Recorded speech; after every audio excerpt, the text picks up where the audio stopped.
Karibu sana kwenye mafundisho ya neno la Mungu kupitia Instagram, YouTube na Facebook account zangu, ambapo nitakuwa ninafundisha masomo mbalimbali. Na safari hii ninaanza na ile wa Efeso 6:12 unaosema, kwa maana kushindana kwetu sisi si juu ya damu na nyama, bali ni juu ya falme, mamlaka, juu ya wakuu wa giza hili, juu ya majeshi ya pepo baya katika ulimwengu wa roho. Haya ni maneno ya Mungu ambayo Mtume Paulo alikuwa akiwafahamisha watakatifu au Wakristo wa kanisa la Efeso, wale watu waliokuwa wamemwamini Yesu Kristo kuwa Bwana na Mwokozi wa maisha yao, akiwapa mbinu za kuweza kupambana katika maisha yao ya kila siku. Na hili jambo ni muhimu sana hata kwetu katika siku za leo, kwa sababu tunaishi katika nyakati ambazo mapambano ya maisha ni makali sana. Na ninapenda nikufahamishe kwamba katika maisha haya tunayoishi kuna ulimwengu wa roho na kuna ulimwengu wa mwili. Na katika ulimwengu wa roho ndiko ambako maamuzi mengi huwa yanafanyika na yanaanza kudhihirika katika ulimwengu wa mwili. Nikupe mfano.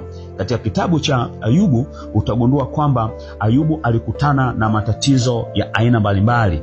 Kwanza alikupata magonjwa, lakini pia aliishiwa, lakini pia mali zake ziliisha, lakini baadaye akaja akaugua sana. Lakini vitu vile katika namna ya utazamaji wa kawaida utaona kwamba ni matukio ya kawaida tu, lakini ukienda katika ulimwengu wa roho unagundua kwamba vile vitu vilianza katika ulimwengu wa roho. Kwa hiyo tunapokuja kuona yale mambo yanaendelea, Ayubu anapopata shida katika ulimwengu wa mwili, unaweza usitambue kwamba kuna kitu kilikuwa kimeanza katika ulimwengu wa roho. Sasa ni kwa mtazamo huu ndivyo ambavyo mambo yalivyo hata katika maisha yetu.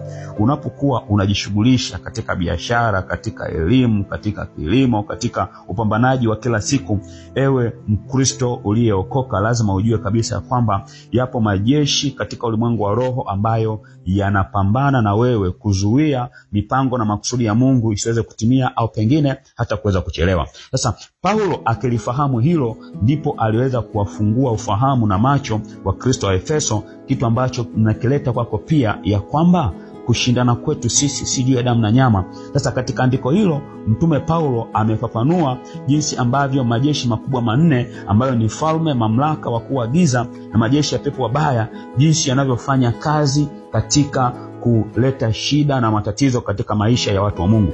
Sasa kupitia fundisho hili nitaenda kukufundisha na kufafanulia kwa kina zaidi jinsi ambavyo majeshi haya manne yanavyofanya katika ulimwengu wa roho na kuleta usumbufu na matatizo katika maisha yetu ya kawaida, katika familia, katika biashara, katika ndoa, katika kulea, katika masomo, katika kila kitu, jinsi ambavyo haya yanafanya kazi katika ulimwengu wa roho na tunapata joto lake katika ulimwengu wa mwili. Sasa ni katika fundisho hili utaenda kujua namna ambavyo yanafanya kazi, lakini namna gani, jinsi ambavyo tunaweza tukapambana, kwa sababu Mtume Paulo anasema kwamba ijapokuwa tunaenenda katika mwili, hatufanyi vita kwa namna ya mwili, bali silaha zetu zina nguvu, zina uweza hata kuweza kubomoa ngome. Sasa ni namna gani tunabomoa ngome katika ulimwengu wa roho? Ni kupitia fundisho hili linalopatikana katika kitabu cha Efeso sura ya 6 na mstari wa 12. Litakuwepo kukusaidia uweze kufahamu, uweze kuelewa jinsi unavyoweza kupambana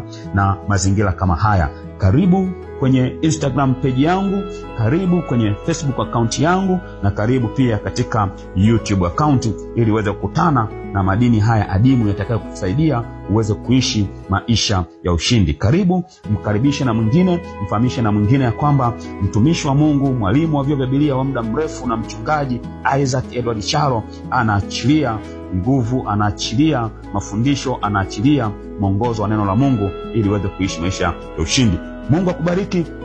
Karibu, ambatana nami katika mafundisho haya na hautakuwa kama ulivyokuwa, katika jina la Yesu Kristo.